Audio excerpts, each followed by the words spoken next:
Okay, so here we've got the Hogan kind of swing, style of swing here from a down the line view.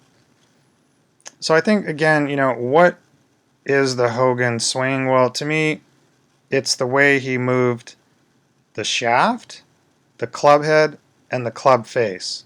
So Hogan being 5'7" or 5'8", not real tall, he swung off very flat lie angles.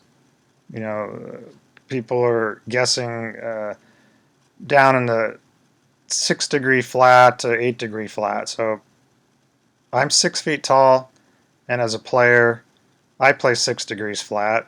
I really enjoy the flat lie angles, and I don't have a problem doing it at 6 feet tall.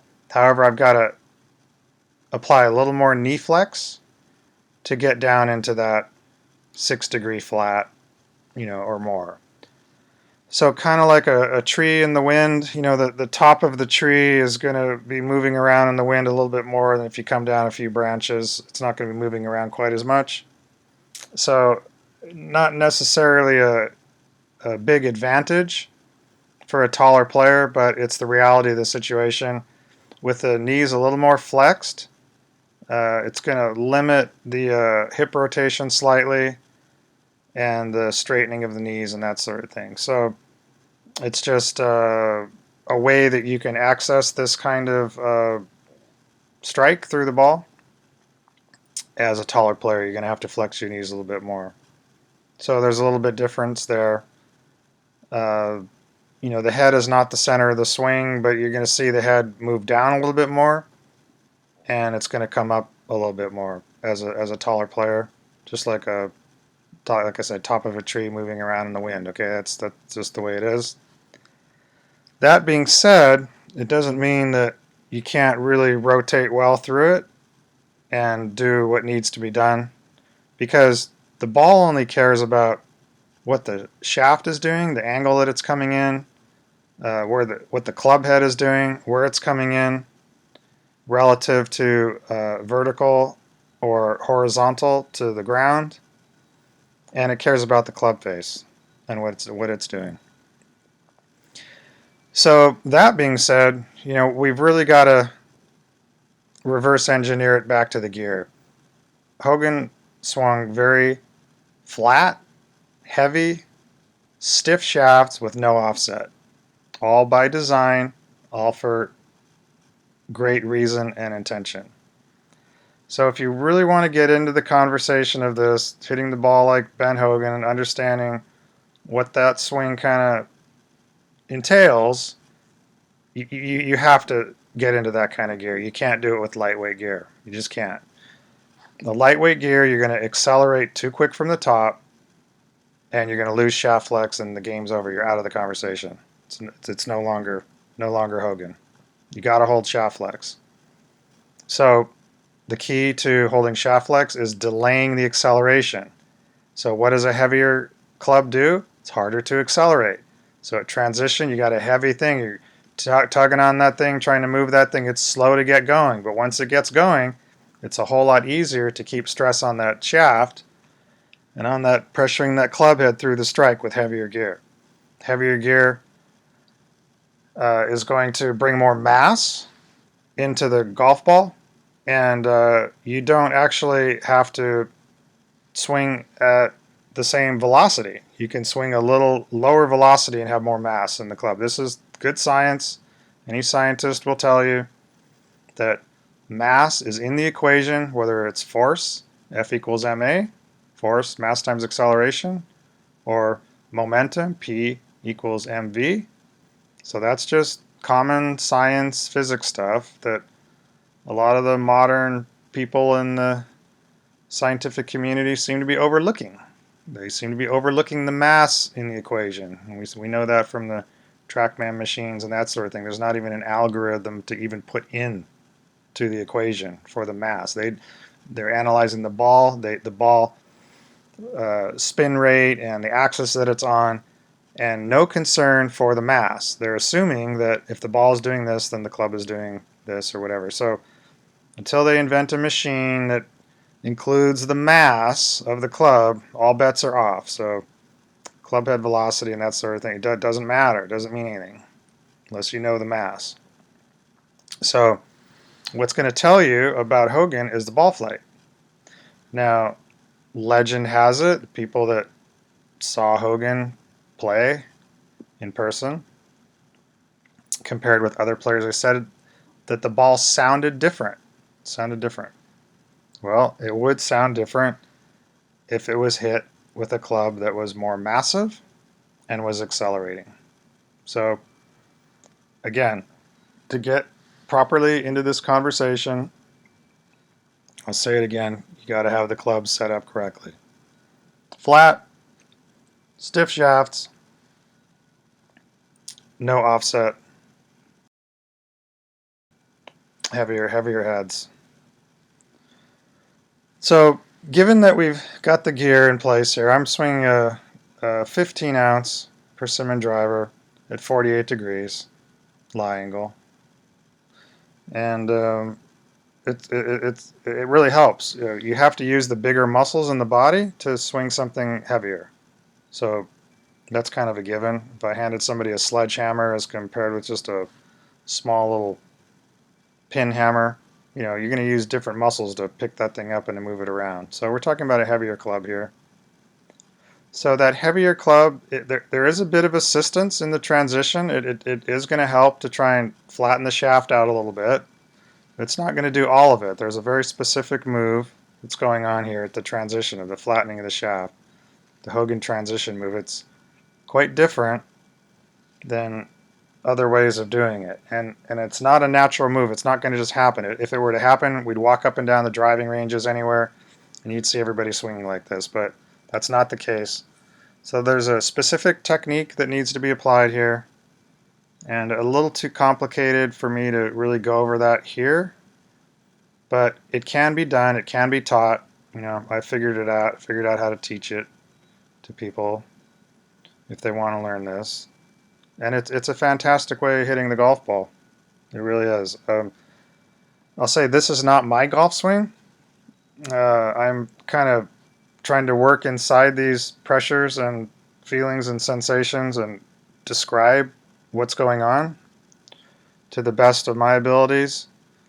I'm 58 years old at the time of this video, and I wanted to get this done before it's too late. Another 10 years I might not be able to do this. Who knows? But I can do it pretty well now.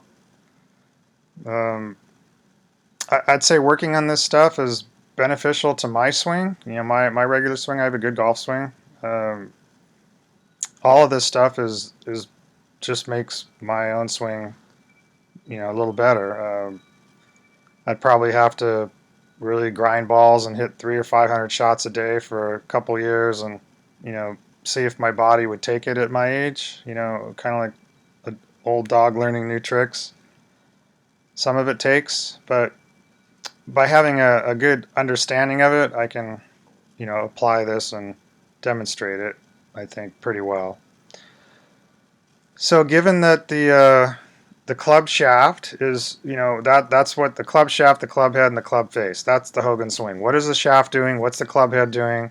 What is the club face doing? So getting back, on track here, we've got a shaft that's flat. It goes to the top of the swing. The left arm is going to be on the shoulder line.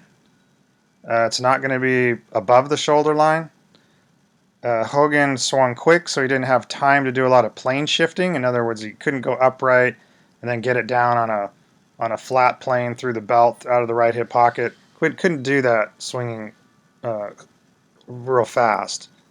So not a lot of plane shifting, and getting that club head to work down and behind through the this unique transition move really helps flatten out that plane and allowed him to swing really quick without the plane shifting going on.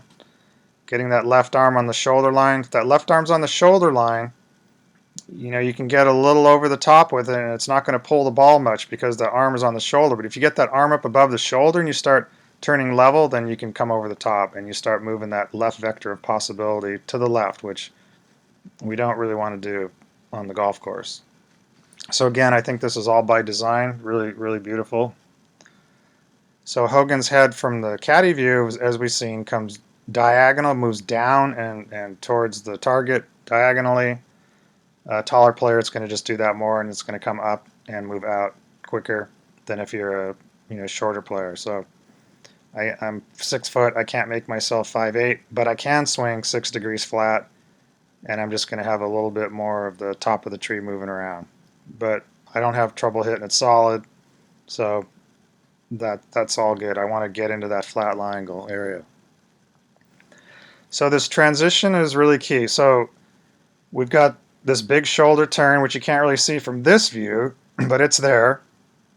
So kind of like what Sam Snead talked about, getting the shoulders rotated to 1 o'clock, a little bit more than 90 degrees, and getting that left arm more at 10 o'clock. So the shoulder rotation is bigger than the arm travel. So the top of the backswing, again, is the shoulder rotation. It's not the arms continuing to move back or the club head continuing to move back. The end of the backswing ends when the shoulders are done rotating. Everything else is really downswing at that point. So from the transition, the club is moving down and into that right hip pocket, very flat in that entry, and that club face is wide open, and that really gives the green light to turn level and hard with the torso rotation. And you'll see the shaft move low left around and just kind of cut around the body. And I'm doing this with a 43.5-inch persimmon driver. So there's a lot of outward pull. That club wants to really go out to the right. If I were to let go of that club, it would hit that mat and it would hit that that over towards the bushes over there on the right, where that wood piece piling is there. But I'm going to pull against that. I've talked about the orbit pull, so I'm really got to orbit pull this thing hard, and I'm doing that with the torso rotation. So the Hogan swing, basically, we're talking about the shaft. We're talking about it flattening at transition, coming down into the right hip pocket, and then moving low left and around the body with the face stabilizing because of the acceleration that's put on the club head through the shaft, through the body. And that's what stabilizes the face and keeps the club face looking at the target longer. So that's essentially the Hogan swing. That's what he was doing with the shaft. The club head had more mass. The club face is open, coming down, very, very open, and then it's closing into the ball, and the face is staying looking at the target for a long time. Just kind of rotating at right angles to the shoulders, just like a door on hinges. Nobody's upset about the door opening. Nobody goes, oh, the door is too wide, it's too open. Well, people know that the door just closes. So the door closes on the hinges. So the torso just acts as a big hinge, and it's much more reliable and stable to close the club face than stalling the pivot and throwing the right arm at it.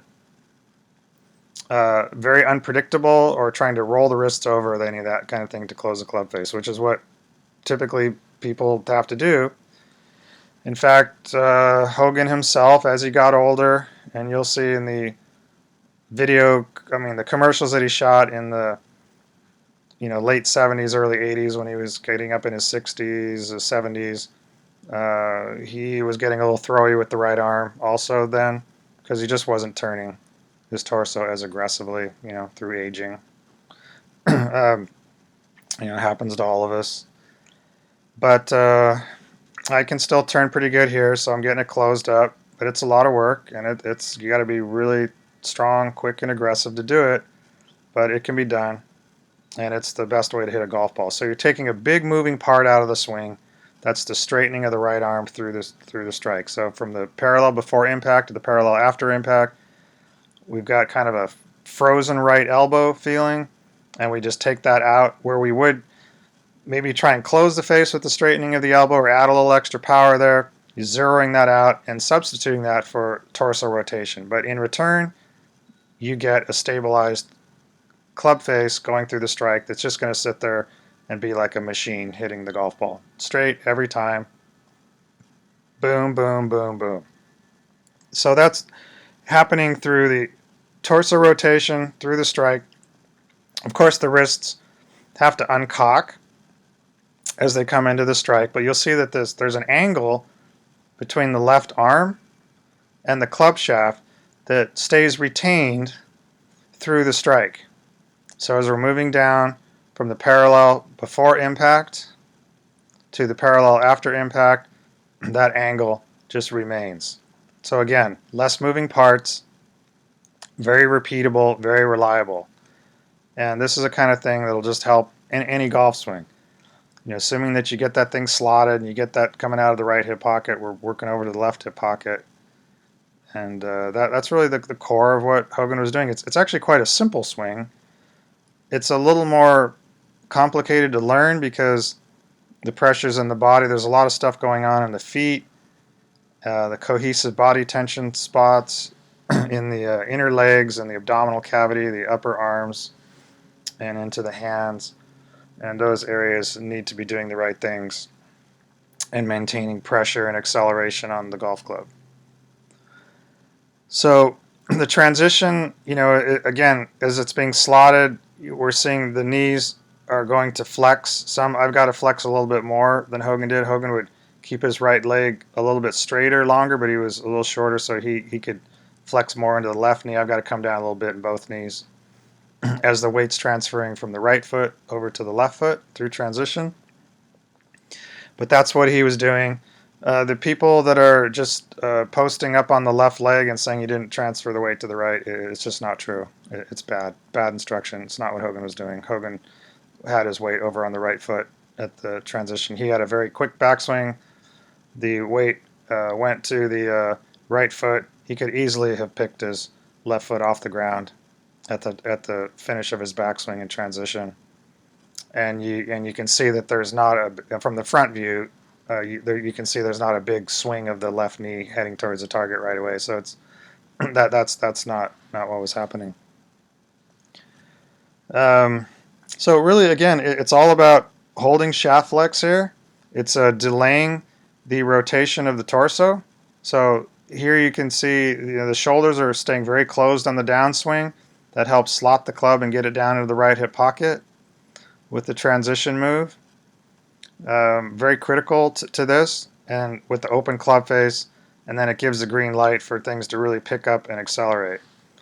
So I can't turn quite as fast and efficiently as Hogan did in his prime, but it's pretty good. Good enough to get the face closed, and can hit it pretty straight shot here. It's a beautiful ball flight, connecting on these shots. Boy, when you hit one on the screws here, it really is a fabulous feeling. I want to share it with some of you. I want some of you to have that experience that are passionate about this. You want to get it right, and I can show you how to do it. And it's a fantastic feeling. It's kind of really, really worth it to just have this experience, to know what it was like to hit the golf ball that way from a flat lie angle with a heavy head, working the club around the body with a real core, almost a martial arts kind of strike at it. You really feel like you're hitting it from that kind of chi energy, that dantian that's the martial arts people talk about, that's 4 inches, 3-4 inches below your navel. And you can see the shaft is just pointed right through that as it's going through the strike. So it's a real martial arts kind of thing here. A lot of dedication, a lot of work. But it's a great thing to experience, and to feel the ball just rocketing off the club face, accelerating a heavy head through the strike. It's just a great thing. I really hope that as many people can have that experience as possible. So that's pretty much it here. It's not that complicated. You just got to get it slotted. You got to get it down into the right hip pocket. You got to turn your torso aggressively through the strike. Hold shaft flex. Work the hands low, left, and around. And when you do that, you get a golf swing that starts to kind of resemble how Ben Hogan swung the club, because that's really how you do it. It's not about looking like Hogan or putting on the hat or the button-up shirt or wearing a cardigan sweater or whatever and shiny shoes. It's not really about that. It's really working this from the inside out. It's a lot of work in the body.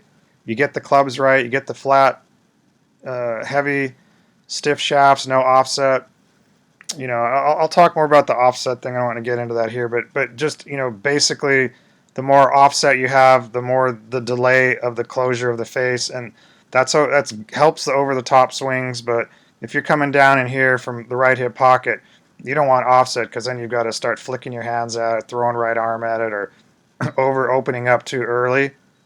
So again, it's all part of the design of what Hogan was doing. It's all beautiful design. It's the most sophisticated, advanced golf swing I've ever seen. So yeah, the bar was just set very, very high, and I haven't seen anybody do it since. I've seen people lay it off at transition, but they don't work it around the body, low left and around. It's usually one or the other. You see people might look like Hogan going through the stripe, but they're not coming off that deep 430 line with that shaft slotted at the top. You need both, and I've talked about the feeling of hooking your way in and cutting your way out. Well, I don't think anything describes that more than the Ben Hogan style of golf swing here, coming from a shallow, deep 430 entry and then exiting low left and around with the uh, assistance of the fast torso rotation and keeping that club face looking at the target. That's really what this whole golf swing is about.